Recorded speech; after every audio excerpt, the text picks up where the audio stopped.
Money in 2025, which is, as always, the Jewish Liberation Fund's political education series dedicated to helping us understand the state of the Jewish community right now, mapping the way Jewish philanthropy impacts power on our community, and where we're going to learn together about what steps we need to take as a movement to shift that dynamic.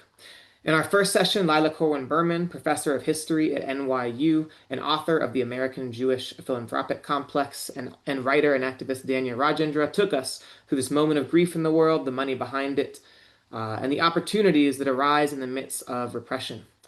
In our next session on December 22nd at 7 p.m., go ahead and take a look if you want to register for that in the chat. We're going to discuss who is actually building the Jewish institutions that we need to be participants in fighting for a future in which all of us have our basic needs met and the freedom to thrive. But in between those sessions, we need to move from the grief of this current moment towards the possibility of the future. And the beautiful thing is, as Jews, we have the spiritual and cultural practices for that. But they're not always the ones that have the easiest times finding the ways into our prayer books, our art studios, and our homes. And money is one of the key reasons for that. But I'm not going to say too much more about that because one of the skills I'm very much proud of, I've told everyone this already today, is bringing together people who are way more qualified and knowledgeable than I am to make me look good at my job. And that's why I am so excited to hear from today's panelists. I swear in the prep call, they were getting into it so much, we had to be like, guys, we got to say some of this goodness over here for the panel. So I'm really excited to get out of your way and introduce the person who's going to facilitate us as we discuss the Jewish tools to move from grief towards possibility, Rebecca Katz. So Rebecca Katz is an artist and educator born and raised in Brooklyn, New York. Through community art projects, workshops, and cultural organizing, she creates space where people can access their creativity and explore their connection to community, identity, and place. Her comics have been published in Lilith Magazine, Jewish Women in Comics, Bodies and Borders, and her arts and organizing have been featured in Jewish Telegraphic Agency, Kveller, and Campus Compendium, with one of our grantees. We love our grantees here at JLF, the Jews for Racial and Economic Justice, and the artist Rachel Schragis. Rebecca co-facilitated the creation of Unraveling Anti-Semitism, a culturing organizing project and map for discussion, organizing, and struggle to win a world free from anti-Semitism. So welcome, Rebecca. I'm so excited for you to be here and so excited for you to kick us off with this conversation. Thank you so much, Jordan, for having me. And just want to name that I have a little frog in my throat. So you'll get to hear this delightful tone of voice throughout the evening. No, I'll try to minimize my speaking as much as possible so we can hear from our wonderful panelists. So thank you so much, Jordan, JLF, for having me today. And I'm excited to get started. If we want to build a world that provides peace, safety, and dignity for all of us, we need both spiritual practices that allow us to heal and thrive. And then this is really my core. We need a vibrant Jewish culture that reflects the diversity of our experiences, that channels our hope, our fear, rage, and joy. And through that allows us to imagine a future we're building together. And where we are right now, I think grief has overtaken me, has overtaken a lot of us, and it's a natural reaction to what we're witnessing today. But we come from this amazing Jewish tradition that has so much frameworks and wisdom and practices to help us carry our grief collectively and individually. We are not alone in this work, and we're not untethered to our past. So today we're going to get into what are the spiritual creative practices in our tradition and our lives that we need to turn to right now, and how can we move from acting from a place of fear or a place of shame. I think I often act from a place of shame to one of curiosity and connection. And I'm so honored to be on a call with the following panelists who are truly embodying the work that we're going to discuss today and are living out the framework of Tzedek Tzedek Tirdof, or justice, justice you shall pursue, in many different ways through organizing, philanthropy, spiritual and communal sustenance, and arts. So I'm going to introduce them on the call and then we'll get into it. I'll try to get out of their way as much as possible. First of all, Emma Dazel is an artist living and working in Berlin, trained in the studio of Polish typographer Robert Sawa. Azel engages the letter as a visceral unit of composition. In addition to prints, they make paper by hand, preserving forgotten techniques through practice. Azel has received fellowships and support from the Foundation for Contemporary Arts, European Commission for Culture and Creativity, and the Berlin Senate, among many others. Recent works appears in the American Poetry Review, Los Angeles Review of Books. Their solo exhibition, which we're going to talk a little bit more about today, Destruction is and is Not Forever, debuted this summer at the Sibyl Arts and Culture Center in Latvia. Thank you so much for being with us today. Yeah, I'm so happy. Next, we have Rabbi Sandra Lawson, who is the Executive Director of Carolina Jews for Justice, a statewide grassroots organization mobilizing Jewish communities across North Carolina to build a more just and compassionate world. She lives in North Carolina with her wife, Susan, and 3 dogs, Bridget, Simon, and Stella. And you might be familiar with her work also from being on social media and seeing this bright lights of music and connection and words of wisdom that pop up kind of in the dredges of my feed. So Rabbi Lawson, thank you so much for being here today. Glad to be here. Finally, we have Karen Sofer Roth, who is the director of Rise Up Initiative, a project which funds spiritually rooted social justice work across the Jewish community. Before joining Rise Up, she was a senior organizer at Jews for Racial and Economic Justice, where she founded the first ever Mizrahi Sephardi caucus in the country, built the largest education organizing program in JFREG's then 30-year history, and co-authored the groundbreaking resource, Understanding Anti-Semitism, an offering to our movement. Karen has lifelong roots in Queens, New York, where she lives with her wife and her daughter. Karen, thank you so much for joining us. And as someone who's been personally engaged and mobilized by you, it's really, I can't wait to hear what you say, because you really were one of the people who taught me how to incorporate cultural organizing into our work and movements. So thank you for being here today. And thank you, Rebecca, for having a framed piece of your art on my wall. I have the poster that you designed on my wall. It's normally up in my room, but my office has become a nursery for the past year. Before we hop in, I want to turn it to Rabbi Lawson to share a little bit of Torah to ground us in our work today. First of all, I'll say thank you all so much for having me. And as a rabbi, I think it's always great to ground things in Torah, blessings, or gratitude. So I want to invite all of us to take one grounding breath together, sort of in and out, just arriving. This week we read Vayeshev, the story of Joseph. And Joseph is a dreamer, and it's his dreams that get him into trouble, then thrown into a pit by his own brothers. The Torah tells us the pit was empty, there was no water in it, and the commentators say there was no water, and there were snakes and scorpions. That's what happens when fear and grief fill a space. When we don't deal with pain or trauma, honestly, the pit doesn't stay empty. It fills with things that hurt us. And this is a truth for our community right now. So many Jews are grieving, afraid, and unsure of the future. And when institutions act from fear, it narrows our imagination and shuts down connection. But Joseph teaches us something else. Even in the pit, he keeps dreaming. Even after being sold, even in uncertainty, he holds on to possibility. If we want a Jewish future rooted in dignity and justice, we need more than fear. We need healing practices, we need art, We need music and storytelling and ritual and community. We need philanthropy that supports imagination, not trauma-driven reactions. Joseph reminds us we can name the pit and still believe in the future. Grief is real, and so is hope. And I want to close with one blessing from our morning prayers, a blessing about opening our eyes. Baruch atah Adonai Eloheinu ruach haolam bokei ha'ivrim.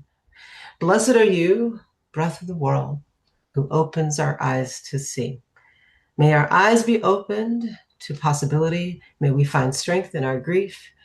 And may we never stop dreaming of a better world, even when we feel like we're in the pit. Amen. Thank you. What a way to start us off. I love being reminded that we are from a legacy of dreamers who never stop dreaming.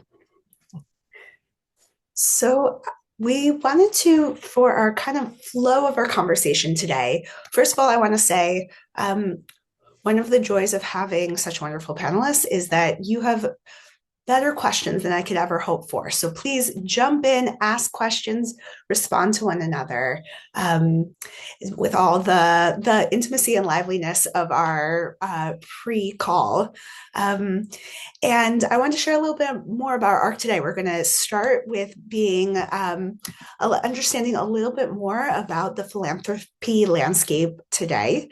Then we're going to dive into a really particular example of how that's played out, and then look both to the past, present, and future as we think about how can we use our creative and spiritual practices from our Jewish tradition to serve us and move us forward today. So, and then conclude with Q&A. So please keep adding questions in the chat. We'll be gathering them the entire time. So to start us off, Karen, do you mind giving us a little bit of a context about the funding landscape today and how October 7th changed the field and how that impacted organizations in particular who are trying to do cultural and spiritual work in the Jewish community? Yeah, I'm happy to. Thank you, Rebecca. And thank you, JLF, for convening us. And also thank you, Rabbi Sandra, for that beautiful piece of Torah. I'm already feeling so much more grounded in this call and in my week. And it really is like a symbol for why we're here, right? That all it takes is 2 minutes of Torah, right? And we're just a little bit more clear about what we have to do. You know, what Rabbi Sandra just shared is a perfect example of why Rise Up emerged. You know, we really believe that the cultural, spiritual, ritual practices that exist in our tradition that go back thousands of years provide us tools in moments of tremendous uncertainty in our modern day. And I'm always surprised, you know, when I encounter a weekly Torah portion, how relevant it is going to feel to my week every single year. I'm always struck by that. And it's such a reminder to me that there are so many answers in our tradition for some of the biggest moral and ethical crises and questions of our time. And so often what we have to do is not come up with any sort of new solutions, but really look backward and find some of the answers that already exist in our people's history, in our texts, in our rituals, songs, etc. You know, I believe that grounding in this kind of work doesn't only make our movements more powerful, more compelling, more strategic, more irresistible. It also, you know, ensures that we as individual leaders also have the kind of longevity that we need to stay in this work for a lifetime. Because we want to stop burning people out. You know, all of us need to commit to this for life. And in order to do that, we need to, you know, really tend to our spirits and our hearts. I know that JLF also really cares about this, you know, this work of even just what Rabbi Sandra just shared in Joseph's stories and his dreams. One could call it like prophetic imagination, right? What are the imaginative stories of our history? What's a cosmology of the future? What's a blueprint from our past that can really, you know, help us feel just a little bit more hope that the world to come may already be here and we just need to make some tweaks. You know, it's like not that far away. It's within our reach and it's worth fighting for. Okay, so let's talk about changes in the field. You know, at Rise Up, we, beyond making our own grants, we care a lot about tracking these these trends across the field and doing whatever we can to really advocate for our grantees to be funded in a increasingly narrowing field. And since 2023, there have been a number of really complex and compounding trends that we've observed, all characterized by a very stark decline in funding for many of our grantees' work, including the work of many JLF grantees. And I just want to list them. I'm not going to go into detail in all of them, but I want to give a bigger picture. So one of them is a decrease in funding for progressive Jewish work in general, including racial justice and racial equity initiatives across Jewish philanthropy. And this trend has been exacerbated since October 7th and has led to an increase in litmus tests, even for organizations whose work has absolutely nothing to do with Israel-Palestine. Ongoing resistance from secular funders to fund Jewish groups, especially those focused on cultural and ritual work. Many of these funders wrongfully see this work as solely artistic or solely religious, rather than supporting multi-faith movements for justice, and therefore something that Jewish philanthropy is solely responsible for funding. We've also seen a marked decline in Jewish philanthropic funding sources for Jews of color-led work, fewer pathways for emerging projects and startup organizations to access startup funding, a growing number of Jewish funders and donors who have decreased their major giving for progressive Jewish work, focusing instead on primarily giving to non-Jewish justice efforts. And lastly, this is like more for the Rise Up ecosystem, but I think relevant, a pivot within both secular and Jewish philanthropy from funding spirituality toward funding self-care or wellness. We could spend a whole panel talking about that, but I won't go into depth into all of those things. I do think they're important to name. The ones that feel really important to sort of lift up are the general decline in racial justice and racial equity funding, decline in JOC-led work, and the way that October 7th has made this even worse. So to contextualize some of those changes, you know, way before 2023, we could go back at least 10 years, right, to Trump's first presidential win. This was a moment where we saw a rearticulation of the left, you know, this reckoning across the country about the kind of white nationalism that Trump's administration represented that many didn't think would come to the fore. You know, in many ways, it represented the post-Obama national landscape, right, where we had to really contend with, are we actually the liberal stronghold that we see ourselves as? Probably not, right? This was a moment where the movement for Black Lives emerged, Me Too, the Women's March, the Jews of Color Initiative, Rise Up and JLF emerged really soon after this moment. And that's relevant, right? Like these funding institutions that were really designed to explicitly fund a progressive Jewish landscape emerged in a moment that in retrospect felt really abundant, right? Like a moment of increased visibility and support for this work, even if now it doesn't feel that way anymore. That is relevant for the moment we emerged. And for many of our grantees, it really felt like a moment of expansion, you know, even following the murder of George Floyd in 2020 and the racial justice uprisings that swept the globe, you know, part of what we witnessed was this real, it seemed like reckoning in Jewish philanthropy around racism and racial justice and racial equity. You know, speaking of shame, as Rebecca mentioned, like I think a lot of it was rooted in like embarrassment and wanting to just seem like they were up with the times. And many organizations received funding starting in the year 2020.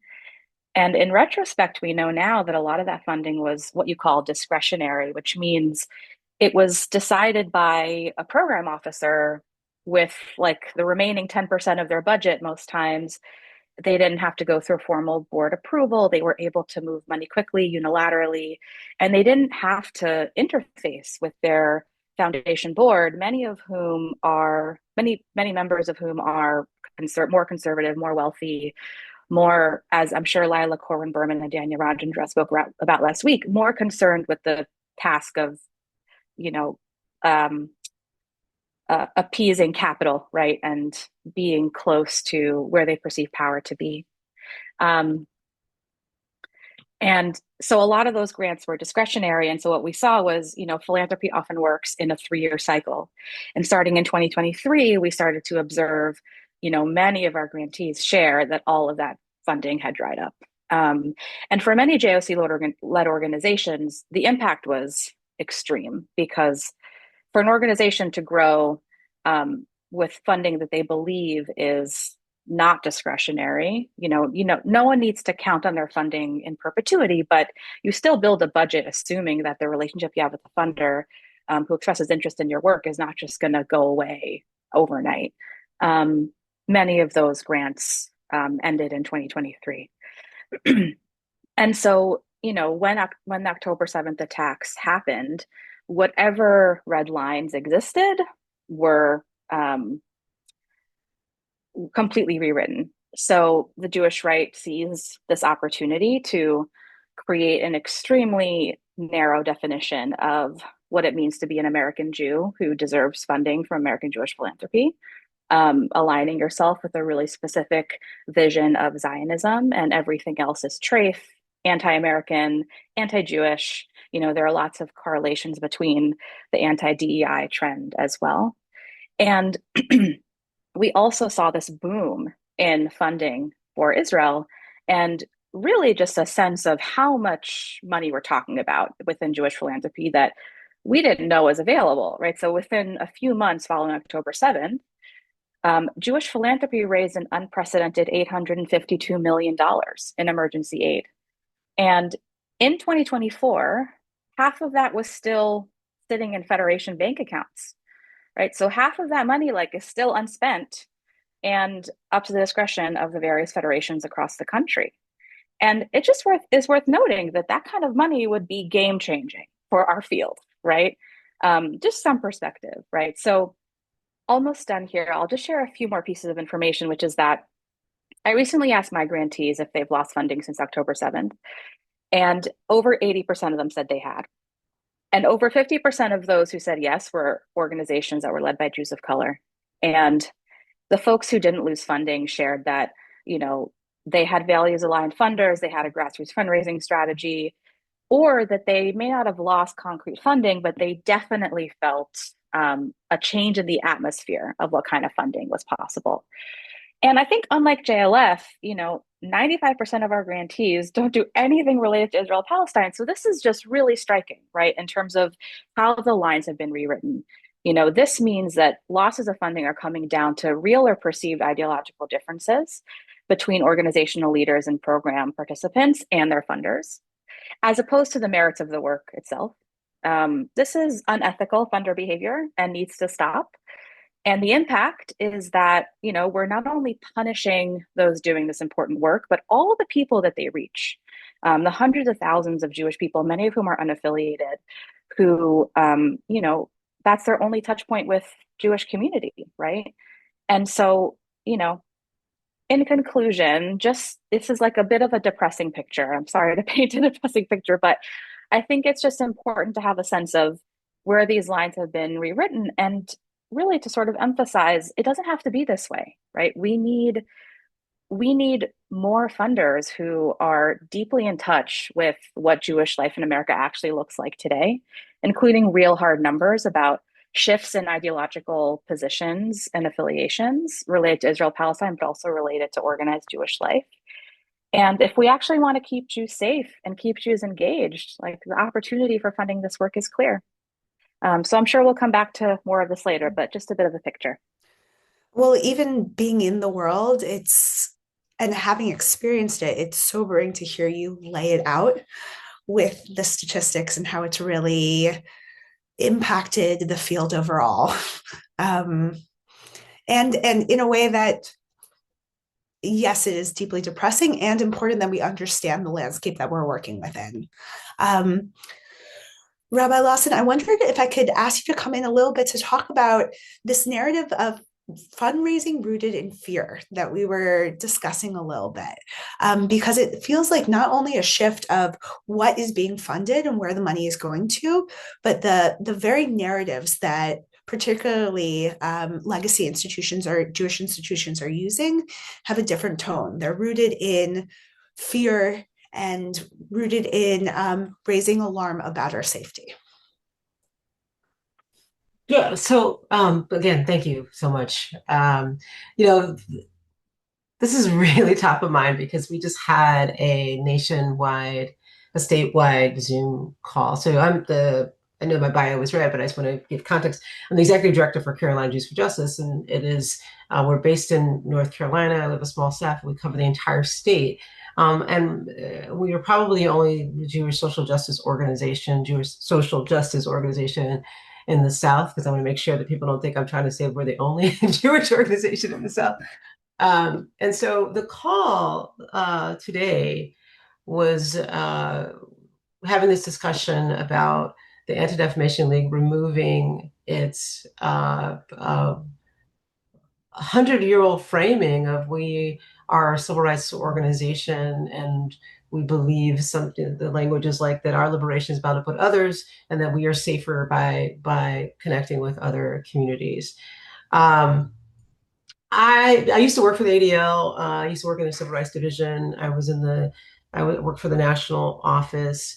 And so this is like a real, and I believe deeply in the mission. Now ADL has never been perfect, but I believed in its overall mission, particularly in the civil rights movement. So when I saw that, I was really saddened by that, and I went, down the rabbit hole to find out more, and I wrote a piece about it, and then our staff decided that would be really good for a monthly Zoom call to talk about it. And a lot of our members did not know that was the case, and I don't know the reason for the ADL's decision to do that, but I can connect some dots about that, why that is. But so back to your question about fear, we are in a moment right now where a lot of what we do is incredibly trauma based, or a lot of the legacy institutions, or a lot of the language around Jewish safety is rooted in fear,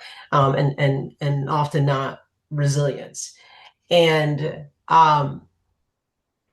the sad thing about that is that instead of thinking that we would be safer in coalition with others, we've lost our civil rights organization. Now, there was people on the call that asked about, focusing on anti-Semitism and Jewish hatred. Yes, absolutely. Every single marginalized group in this country, as far as I can tell, has some form of a civil rights organization that focuses on their issues and that has a civil rights organization that focuses on the issues and civil rights. And there's a void right now. We don't have a civil rights organization. And if we do, somebody please tell me, because I don't see the Anti-Defamation League doing that. And I'm not trying to disparage the Anti-Defamation League, because I don't know what they're doing. That I think is also a problem, because all we know is they say that they want to focus on anti-Semitism. And another thing that I see is they are using a definition of anti-Semitism that a lot of us don't agree with. I think there's absolutely nothing wrong with criticism. I think criticism of Israel is fair. And there's a line when that criticism can move into anti-Semitism. And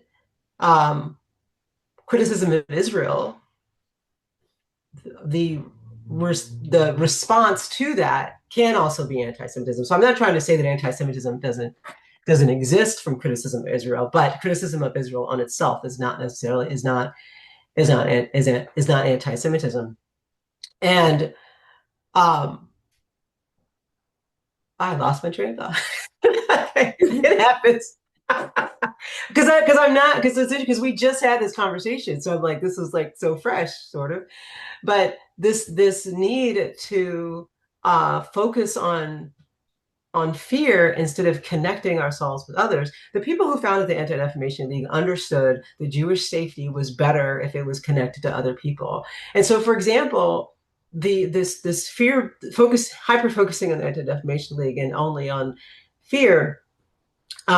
We are not all just one thing. We're all Jews, but we all have other identities. I'm a woman. I'm married. I'm a woman. I'm a Black woman in America. I'm in an interracial marriage. I worked with the ADL when they signed the amicus brief in support of same-sex marriage, which allowed me to marry my partner.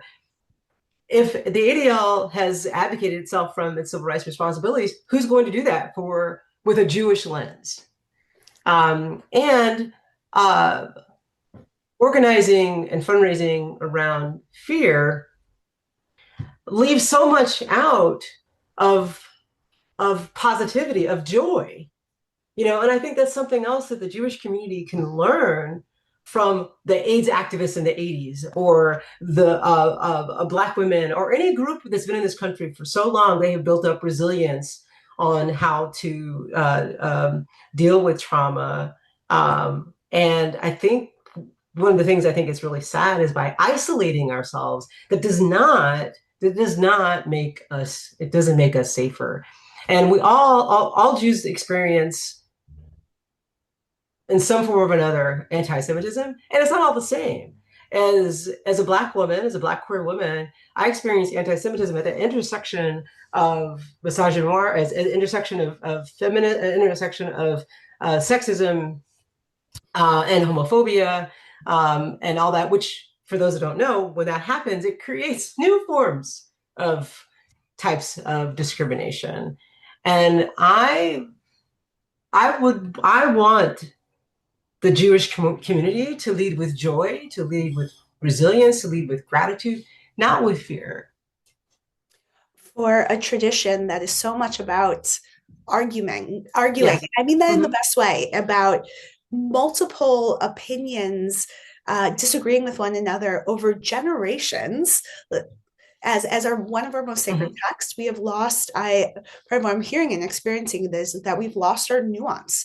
We've lost the ability to understand the complexity of the ways different forms of oppression intersect, how they show up for different people, and instead are acceding the narrative. That's not quite the right word, but saying instead it's fear. It's fear, and we are all in trouble, and that is what we're going to lift up as the narrative for this moment right now. And we've got to channel as much money as resources, and nothing else matters, because actually it's just about building up walls around us and making sure we're safe.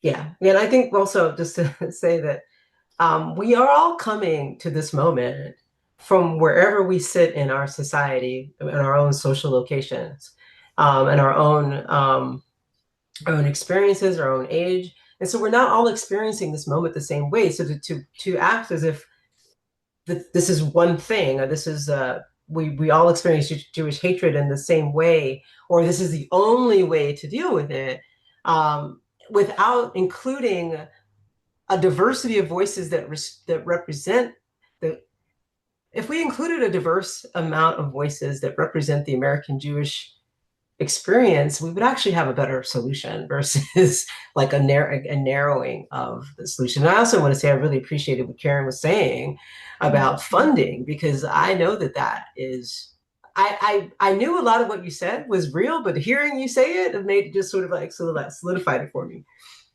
It was kind of like a shofar call. Yes, absolutely. Truly. And you're like, oh, that's the call right now. That's the situation that we're in. Emma, I'd love to bring you into the conversation as both an opportunity to learn more about how arts, and I want to say we're going to talk about arts and speaking about it most broadly, including visual art, poetry, dance, theater, all forms of culture, how art can really meet us in this moment, and also how the Yeah. production of art is so deeply intertwined with the themes that Rabbi Lawson and Karen were talking about today. And you need money to produce art, and what happens when you get tangled up in all these trends that are happening. Totally. Totally. I mean, I'm so grateful to be with all of you on this panel because there's such a depth of wisdom in the pit. And there's good company here and good dreams. I think similarly to what you were saying, Rabbi Sandra, about the fear and moving from a place of fear, and fear being hyper legible. I think that's true in Jewish art and in the art that is considered legible and the art that is funded.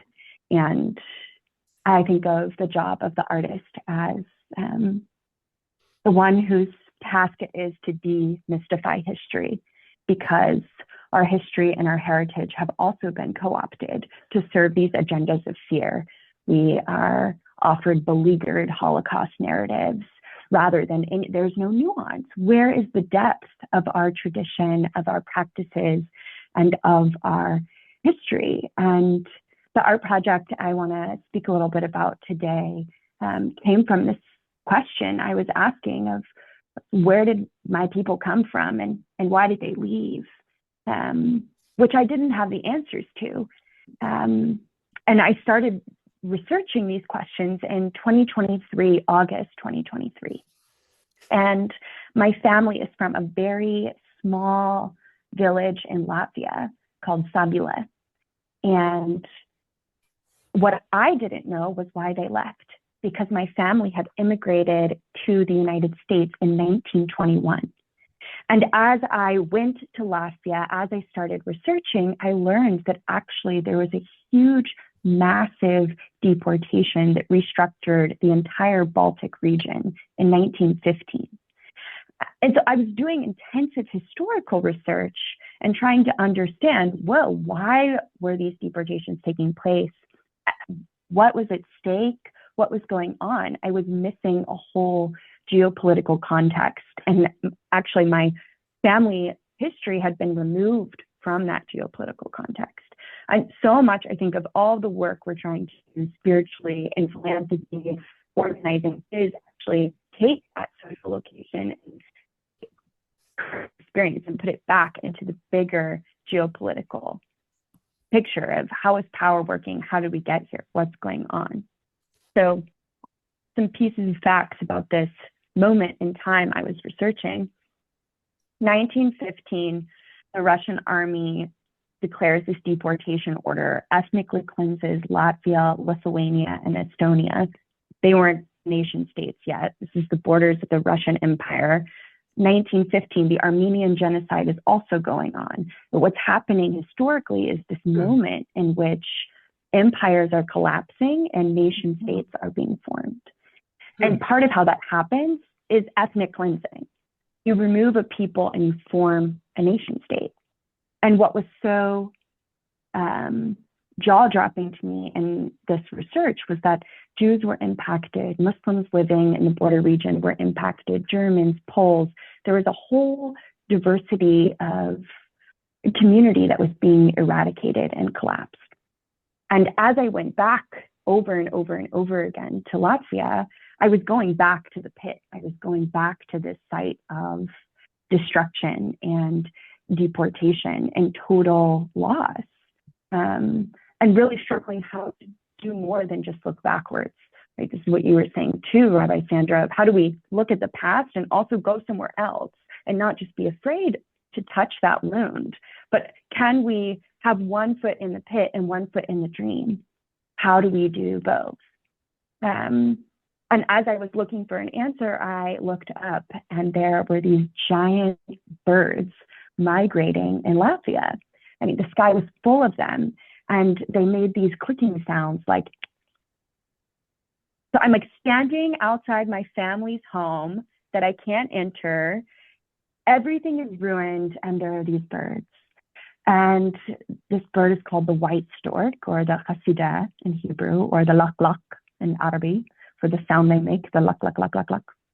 And this bird actually, through more research, goes from the village my family was deported from in Latvia to the Jordan Valley and occupied Palestine and back. And it does this every year. And it's been doing this for hundreds of years. And it was suddenly this way of thinking about time and place and inhabiting the connectivity of all times and all things. And I really feel that art is the thing that allows us to inhabit contradiction. There is no need for anything to resolve.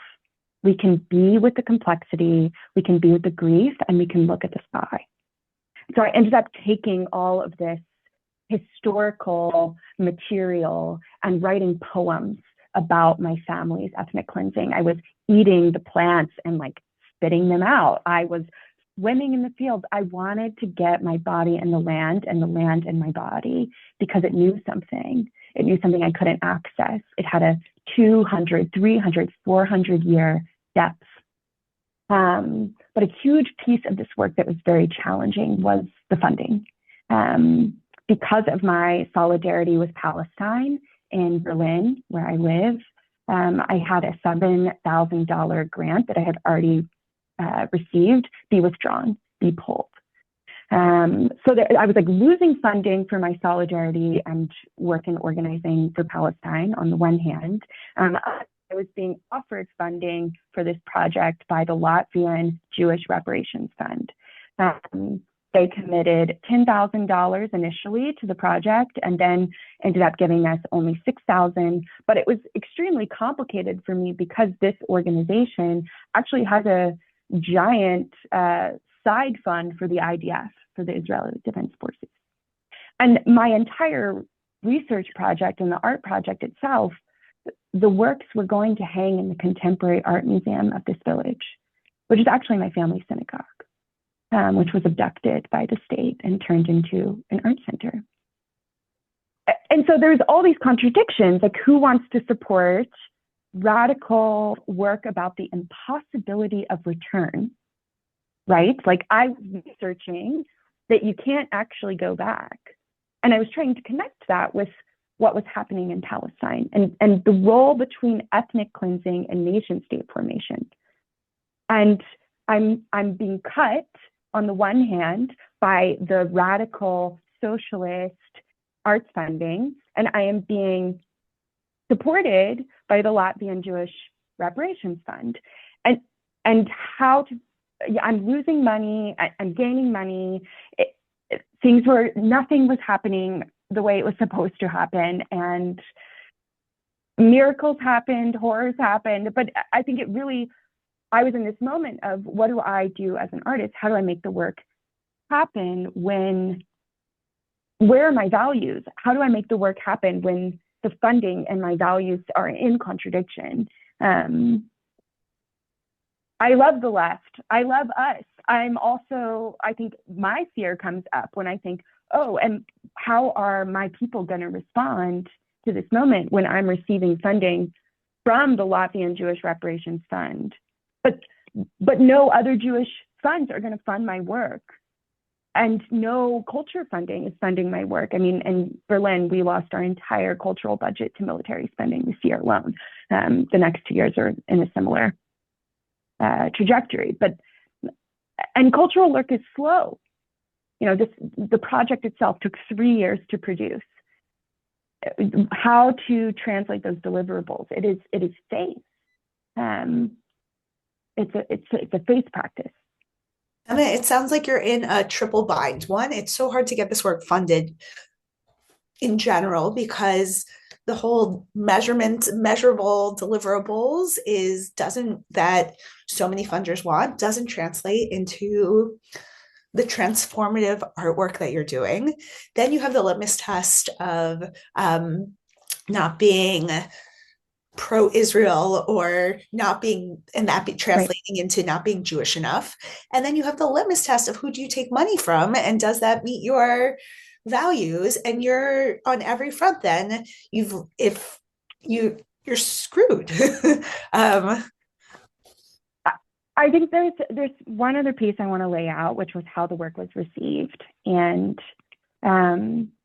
which feels important to the context of Eastern Europe. And I think a piece that I've encountered as an American living outside of America that feels like it belongs to this piece. But when the exhibition came out, there was an interview with me in which I talked pretty explicitly about what was going on in Gaza, but also about this historic event in 1915, which I didn't realize, but is kind of a taboo thing to discuss, this deportation of 1915.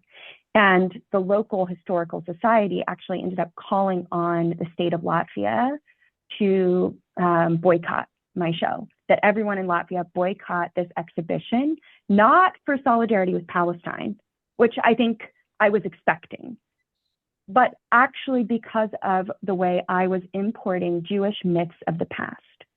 And so this was really a moment in which I needed support from the Jewish left to be able to inhabit what was mine to do in this place. And thank God, as part of this exhibition, 30 people from around the world came to daven with me there in the shul, which was part of the installation. But I did feel like I was fighting the past and the present and the future and was somehow getting canceled by all of them. Wow. Wow. Oh my gosh. And we did it. You know, I think that's also the magic, that somehow it happened.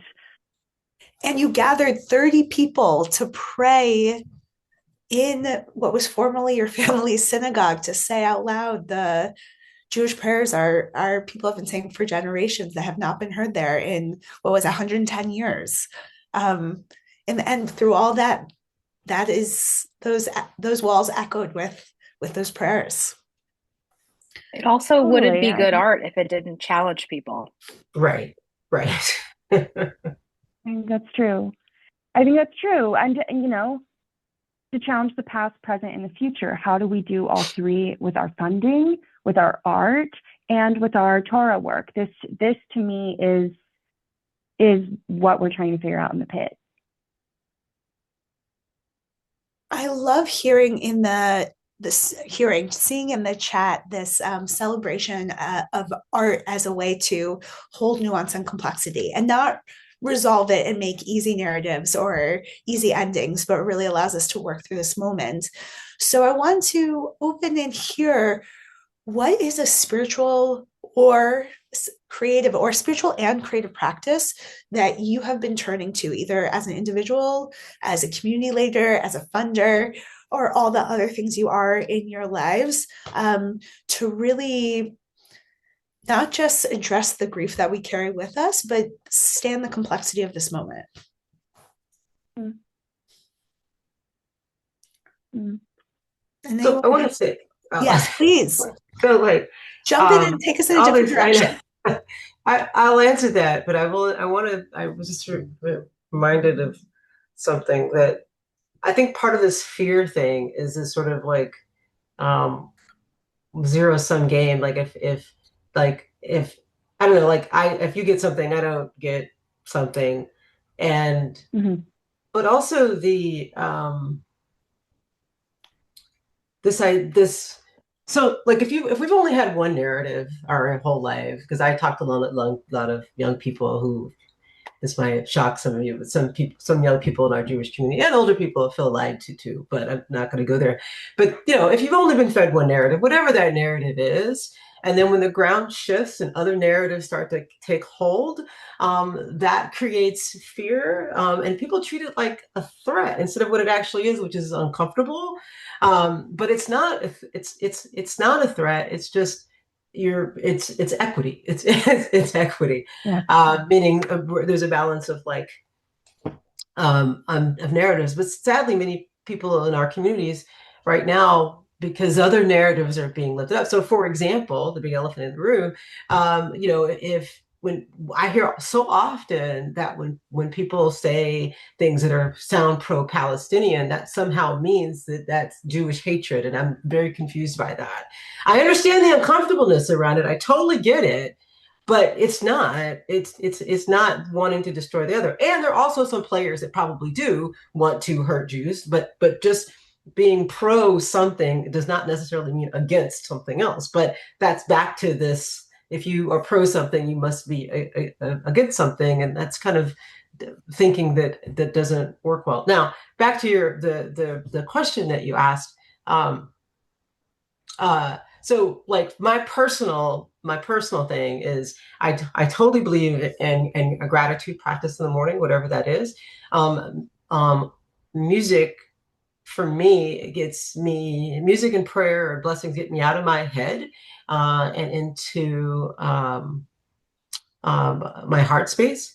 I was pausing for a minute because I remember a conversation I had with a Christian minister, and I was backing up her claims that swearing is a form of prayer, which I totally I believe. love that. That's excellent. Swearing, but that's also kind of, you could throw in Rav Nachman, the rabbi from whatever century he was from, 15th or 12th or something like that, who went outside and yelled and screamed and believed in praying outside because he believed that the ground and the leaves and the earth would lift up your prayer. And for Caroline Jews for Justice, everything that we do now is grounded in some kind of ritual practice. So even our staff meetings now, we ground them in Torah or something related to the Torah portion or some kind of Jewish ritual. I do lead that now, but as sooner or later, I'm going to incorporate my staff to do that. Shabbat is a form of resistance, meaning like, let's stop and take a break. I do have staff that work a lot, and I'm just constantly telling them, we can only do so much. Take time off, put a comp day in your calendar. If you've worked all weekend, just put it there so you hold yourself to it. Because working overtime is not really going to solve. You're not going to be healthy. Don't get me wrong. I'm not trying to say that people shouldn't have a good work ethic, but you can't work well if you're not taking care of yourself. And this is also in our. We don't have a strategic plan, but we do have a strategic framework for this year. We're calling it Sacred Resistance of 5786, about how we're going to do this work, religiously, spiritually, with joy, grounded in Jewish values, and also being clear about what our role is as a Jewish organization, what our lane is as a Jewish organization. But I totally believe that that people need. Oh, and I also lift weights in the morning. Like, I get up in the morning and I take all my anger out on heavy things and I put them down. But that we need something, and to some kind of practice, whatever that might be. It doesn't have to be the same ones that I have. I have one of our partners in Detroit. She's roller derby person. Like, so I don't want to get hurt. But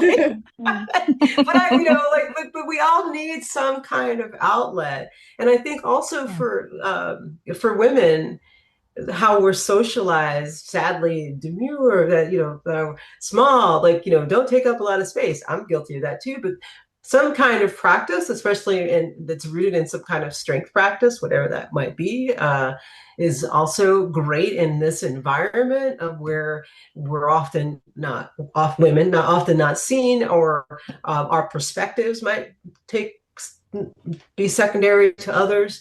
But I really believe some people should have something that brings them joy, even if you're not very good at it. It's something that you want to do that keeps you energized, so that you can come back and do the work that needs to be done.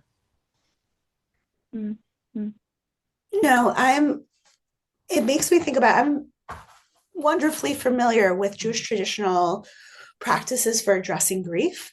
Mm-hmm. I don't know, do we have practices and rituals for addressing fear? Do we have an infrastructure in place that we can turn to? Prayer. I this is my off the cuff answer. I've not gone down the rabbit hole of Jewish texts, and if you want me to, I will. but no, prayer. Our prayer. Here's one. Okay, so We have a prayer that we only say at night, Hashivenu. And it's a prayer that if you read the text, you can get an understanding that that prayer was completely written out of fear. Fear that it's really dark. There's no light. There's no light pollution. I can't see in front of me. Something's going to get me. So please create a shelter over me. Protect me, God. And so by saying that prayer, which in many contemporary songs now sounds like a lullaby, but it's really a prayer about God, protect us because I'm afraid. I'm fearful of this darkness. But I think having I am a rabbi, but I do think that there is really something special about our text, that if you create a spiritual practice that's grounded in Jewish texts, Jewish prayer, Jewish blessings. I'm not saying you have to read the Siddur, the prayer book from cover to cover. I'm not saying you have to go to synagogue, but there is something magical that happens from having a spiritual practice that is ours.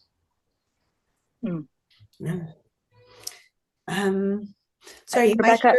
Yes, Karen, go ahead. I was just going to quickly return to a reflection about Emet's art as a funder, because I was thinking, you know, there's just something so deeply anti-capitalist about art in general, but especially in the way that you told your story of how long it took to make that piece of art. And that's something that our funding infrastructure is just not built to support. And that's a problem, right? Because as Rebecca referred to, the way that it's set up is, you know, what are your goals? What are you going to achieve, right? And it's really hard to measure what art does. And yet, I think that, you know, regardless of my role as a funder, just in like a person in the world, art is by far the thing that has transformed me the most, right? When I think about, you know, moments of politicization, moments of real personal transformation, real, you know, like calls to action that I've received, it's art that have moved me the most. And I think, you know, we really have, you know, this flawed idea of what social change requires that's really focused on things that we can sort of see, like laws changing or, you know, doing work like advocacy or legislative reform.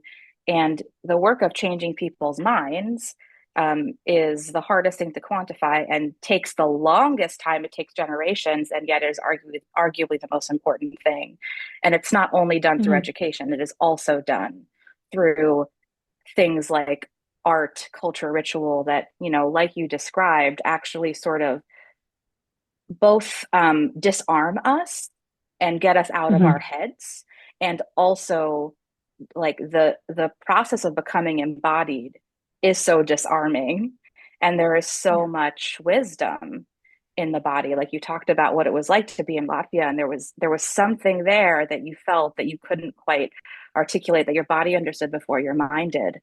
And that kind of story of diasporic return and like reckoning with the intense trauma and violence that your family experienced, and then even for a freaking reparations fund to not be okay with what the outcome is and the hypocrisy there, you know, that kind of work is the thing that really, like your individual transformation through the art piece has ripple effects on people's consciousness.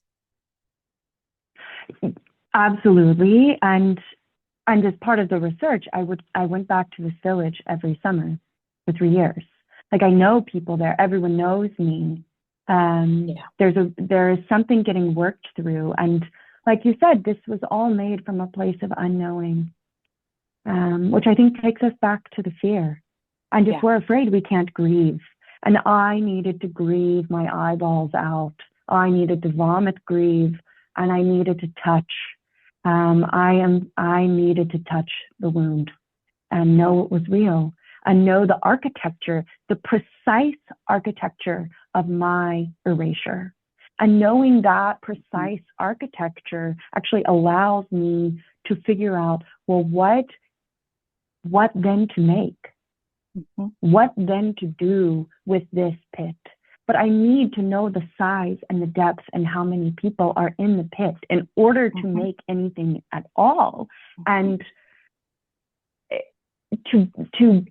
I mean, my spiritual practice is that every morning I sit in silence and accept in my heart my own death. And from that place, I have width. And I don't need the grant. And what determines what I make is a spiritual integrity that is irrelevant to the funding. And I make what needs to be made. And I will not live to see the results. Like, I'm working with a different time. I have no idea if the work I made for the show in Latvia will ever get to the United States and be seen by my people there. No idea. And that's actually not my responsibility. I will write the grant, I will apply, I will ask for the funding, I will pray for the funding. But it's like you said, Karen, 3 year, here's the plan. I might not make it in the plan, but like, there is a time outside of the time. Right. And how to move between those? Like, I'm going to apply to the fund. I'm going to apply for the opportunity, and I might get it and then have it pulled out of my hand. Like, there is such confusion that we're in. And I want to get to the width. I want to get to the place where I am infinity and everyone is infinity, and we move from infinity. And I don't think we are funding from a place of infinity. And I also don't think we're often in Torah in a place of infinity. And like how to get to infinity. It reminds me, I mean, Lawson brought up Shabbat as a practice, a spiritual practice that allows us to rest. But I also find it to be a reminder for me of the balance between the world as it should be and the world as it is. That you were navigating right now, Emmett. And art often builds those bridges between the world as it should be and the world as it should be and the world as it is. So I want to stay for a moment grounded in the world as it is, which is, how do we change the way we give money to fund projects that are transformative, that offer spiritual and creative resilience and connection, and really allow us to move from a place of grief to building a future together?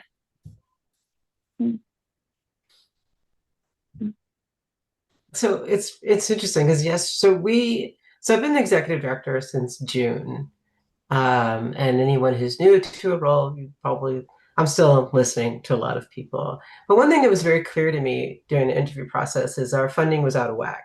And I don't remember the actual numbers, but we had a lot of money from grants. The majority of our money comes from grants, which is not unusual.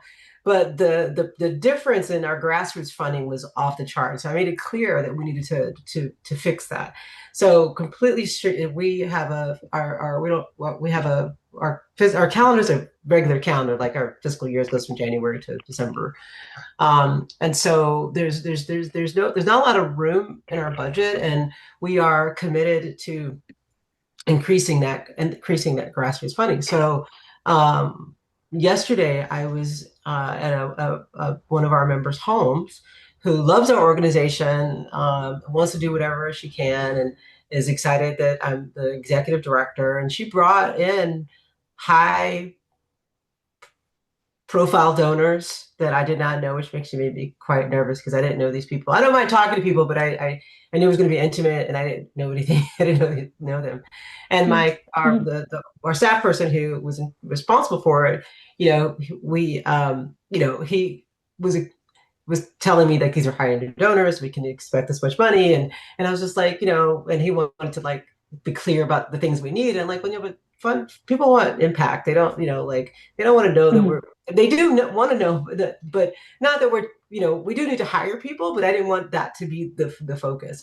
So what one of the things that I told the donors who did, we also had a $10,000 match. So we hopefully will raise $20,000 from this event, and it's going to be the first of many. But one of the things I've said to them is that I want to be accountable to our members. I want more money to come from our constituents, not I want to be accountable to our members and not foundations far away. Mhm. Now, we get the grants we get, they're not like major foundations. We're all on the same page, but I don't want to get to a point where we have to ask ourselves, is this part of our values to turn down money? That's, that we're not there.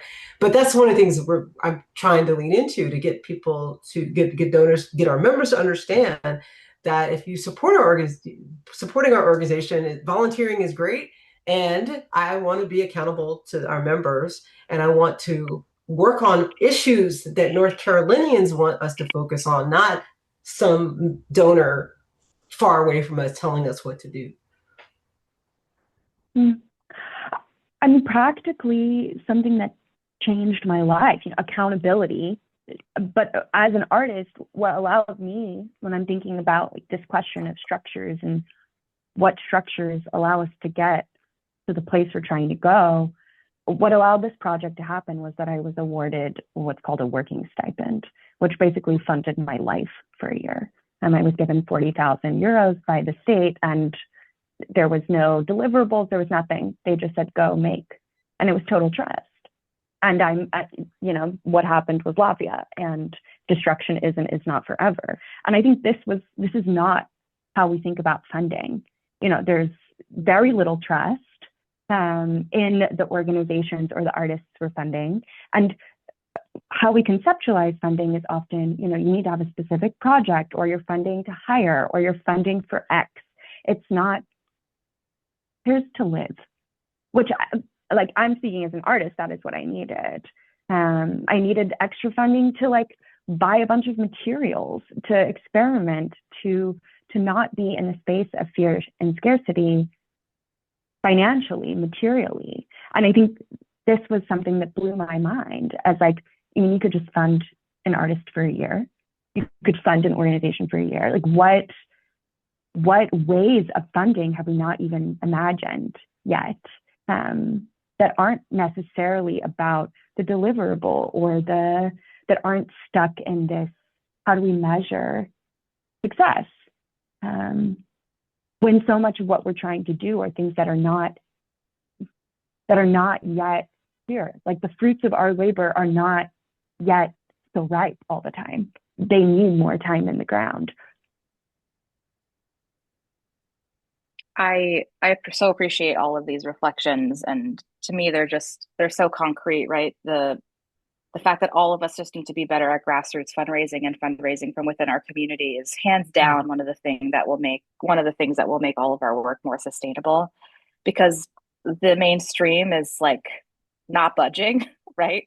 And we kind of have to figure our shit out ourselves, and build alternative institutions, and decide what our priorities are. And I think, Emmett, like you're saying, until organizations like JLF rise up, these are our dreams about what it would look like to fund this work.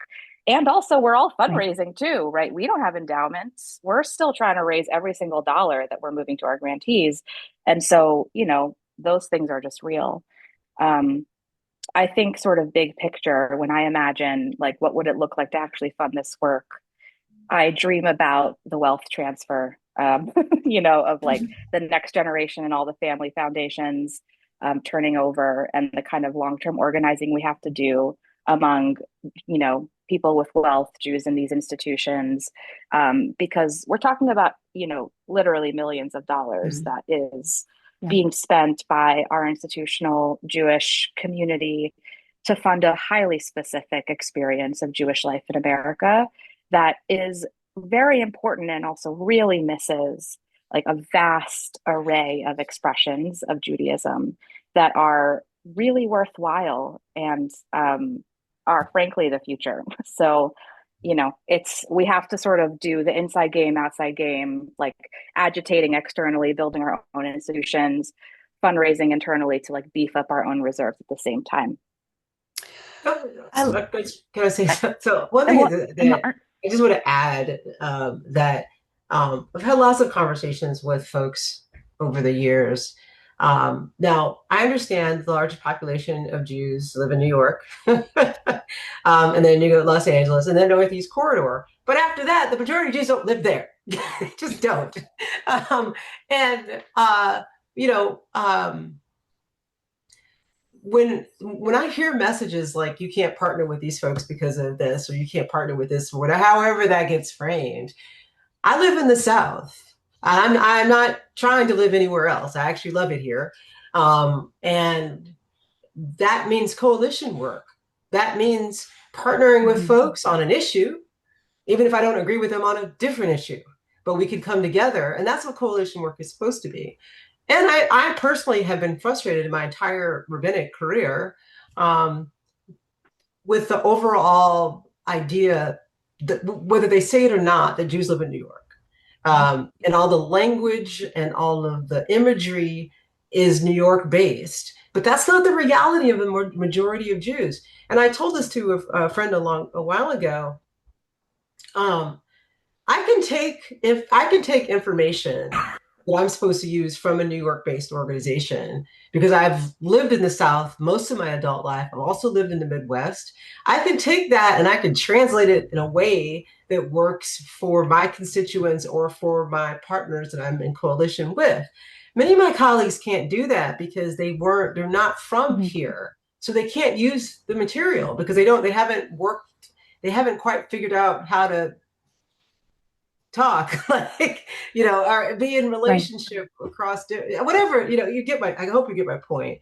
But we do need to understand at some point, particularly when it comes to funding, that there's different expressions of Judaism, not just denominationally, but like how people express their Judaism based on age and where they live, how they do things. And I'll just tell you a really quick, funny story. When I was a campus rabbi, there's at Elon University here in North Carolina, we would have like Shabbat dinners. It was like Chinese Shabbat, so there's like Chinese food, and then we have something else like Mediterranean Shabbat. But there's always all these other folks, like from the Catholic Students Union that would come, or the Muslim students. They would all come and like hang out, and our students loved it. It was great. But then they wanted to do Bojangles Shabbat, and so Bojangles is a amazing chain. Yeah, it's a chain, but I don't think they exist anywhere else outside of where I live. But the students loved it, and they were so excited for me to be a part of it. Now, I didn't, not because I didn't want them to do it. It's just it was a line that I was not going to cross related to my own Jewish values. But I never said to them, "Don't do it." I just can't. I can't eat it. I'm not vegan. It doesn't, and I'm a vegan, and there's no way for me to justify this as kosher. There's no amount of explaining that I can do to folks. I can do that with Chinese stuff. That's but not. Okay, I'm sorry, I got off. But my point is that these students wanted to do Shabbat dinner with Bojangles fried chicken and celebrate with other students. And that to me is awesome, even though it conflicted with my own Jewish values. Rabbi Sandra, or taking funding what? from like contradictory sources. Like how can you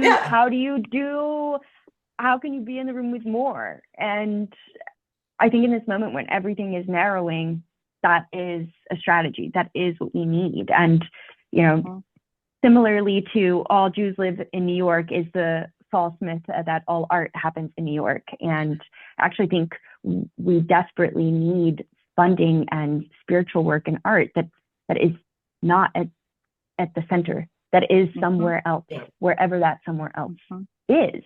That can be nimble. There is something about being nimble that feels crucial to this moment. Karen, you were going to say something. I was just gonna say that Rabbi Sandra hates New York and Bojangles, but we can come back to that. I never got Bojangles enough to know if I don't.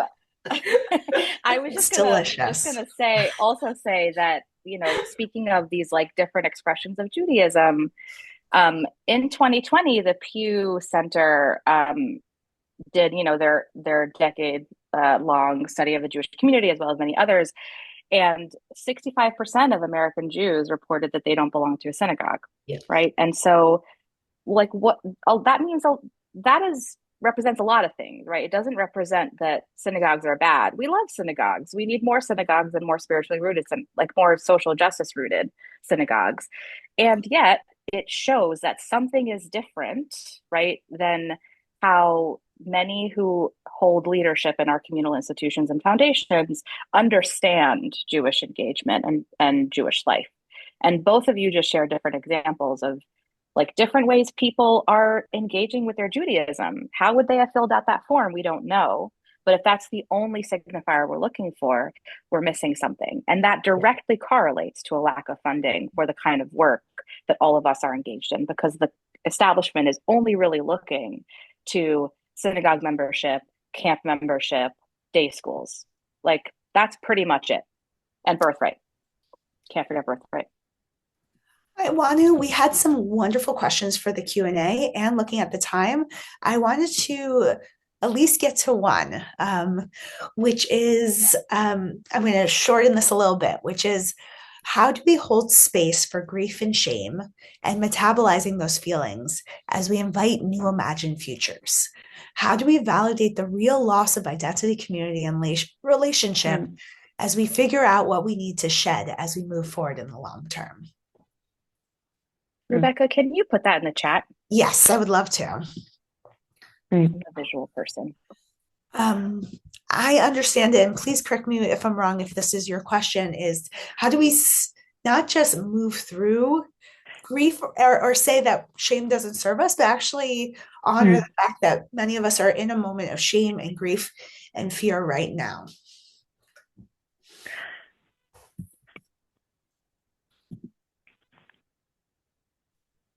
I think everyone's going to do this differently. My thought is like there is a real loss of identity. My question was who I was and where I came from and why my family left. Like those are very basic identity questions that I was grappling with. And I feel like my answer was to get very material and historical.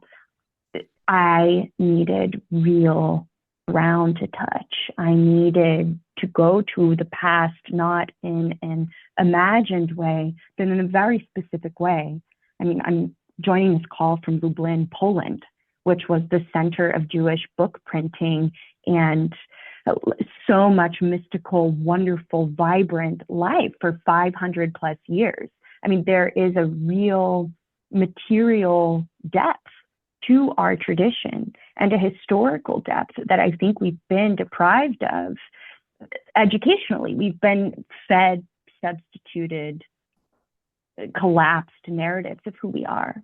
And so part of the work, no matter who you are, where you are, how you are, is actually breaking that open, figuring out, okay, what is the story? Like, what is the real text? You know, is it the Rabbi Nachman text that you're getting into? And where is Rabbi Nachman from and why and where? And I think the more specific we get about who we are and the pieces that are missing from that equation, we can then go somewhere else, but we can't go anywhere without those pieces.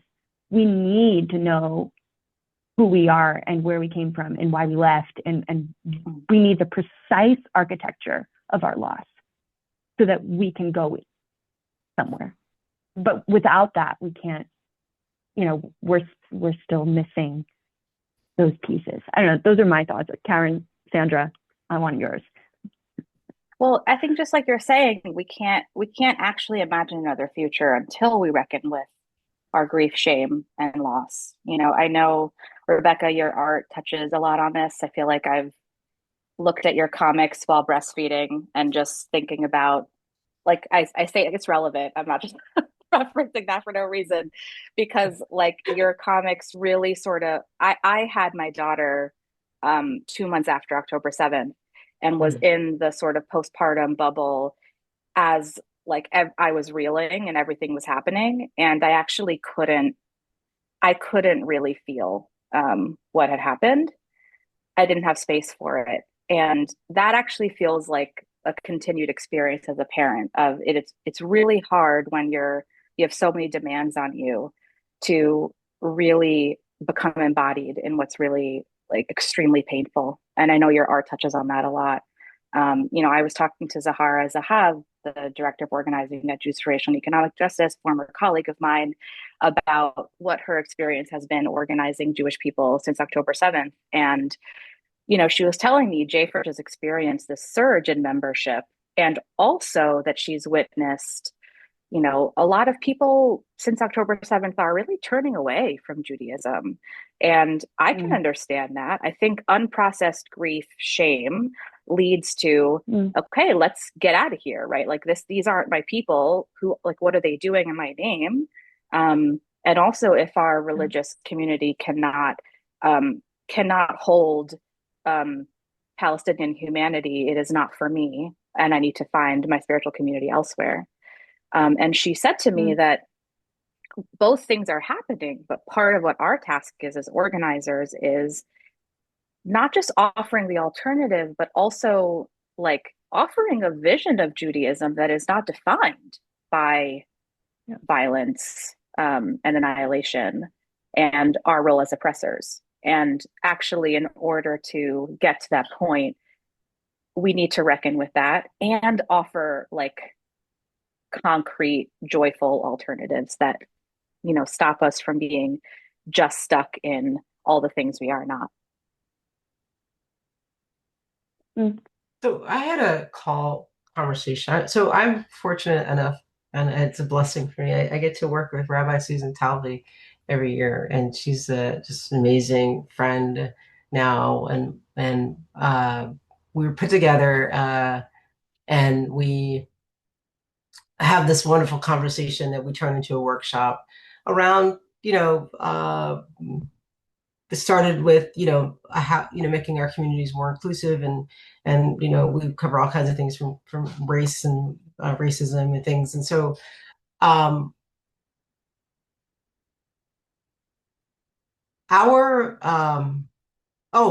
so in that conversation the other day, she said that many people have, or she framed it way better than I'm about to, the sin of certainty, that so many people are so sure of things that they're so certain, and they're so wrong.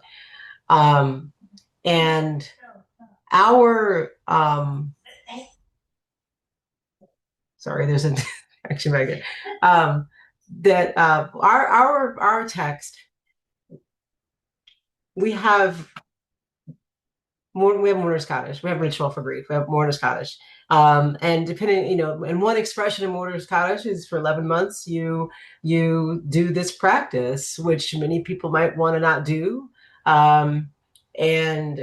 Because you're honoring the grief and you're moving through it and you're not ignoring it because you're doing this thing.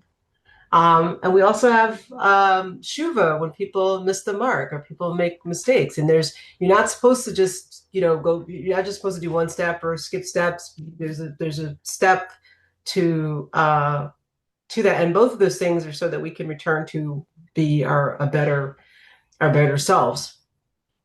And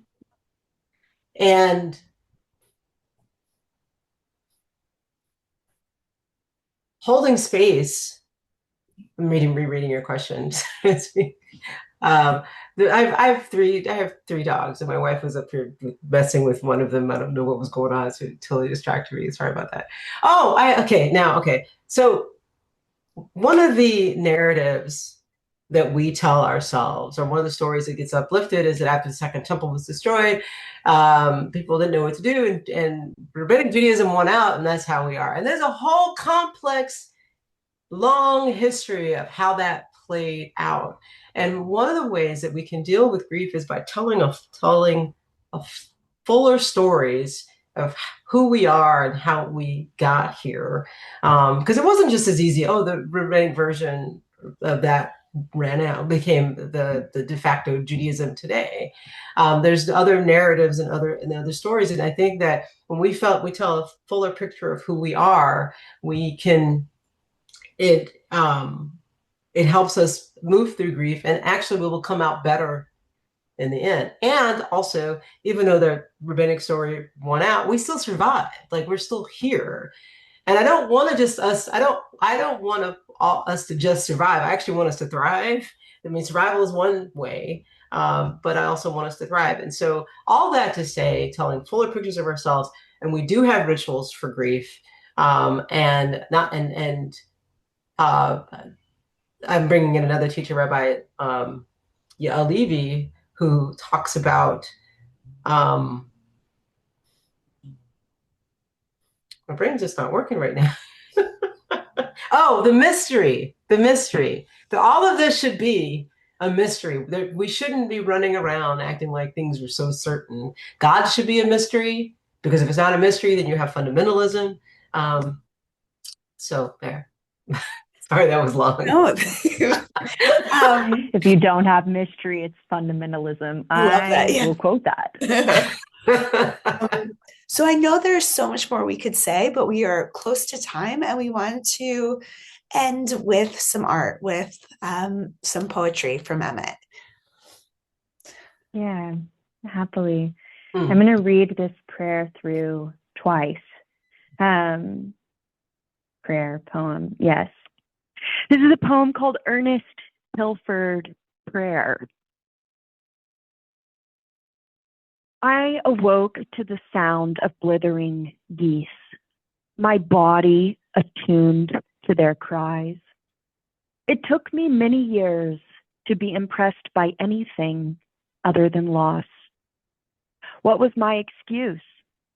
Like you, I'd been habituated into a world of thistles, where each planted bulb sprouted up barb, plants unyielding, flower, fruit, seed. Nothing happened the way we wanted. Still, I craned my neck through windows to glimpse that trailing V. In this strange land, oh, good enough grass, good enough green, where thistles yet knock beneath. Pick, pick till bloody, thistles. My reaping ripped from sowing, my you from me, ruby tooth grin. I believe in what I cannot be. I'm actually only reading it once because of time. Beautiful. Thank you for That was closing. beautiful. Opening with prayer and closing with prayer. Emmett, Rabbi Lawson, Karen, thank you so much for joining us in conversation today. This is part of Thank the you, Rebecca, for testament. facilitating us. Yes. Oh my gosh. And I'll hand it back to Jordan to wrap us up. Amazing. Thank you. Thank you so much. Can we get like a, round of applause or like whatever round of emojis for these round of emojis for these awesome people who just presented here. Thank you everyone. Thank you all you guys again for being seriously awesome. Yeah, really, really great. I like the going to sleep, scared of or accepting your own death, and then the Hashki Venu being the prayer to like actually help us hold that. What better way to think about how we can like move forward with hope on a bigger scale than like thinking about that and like grounding ourselves in that personally. Like really, really awesome, profound. You guys really crushed that.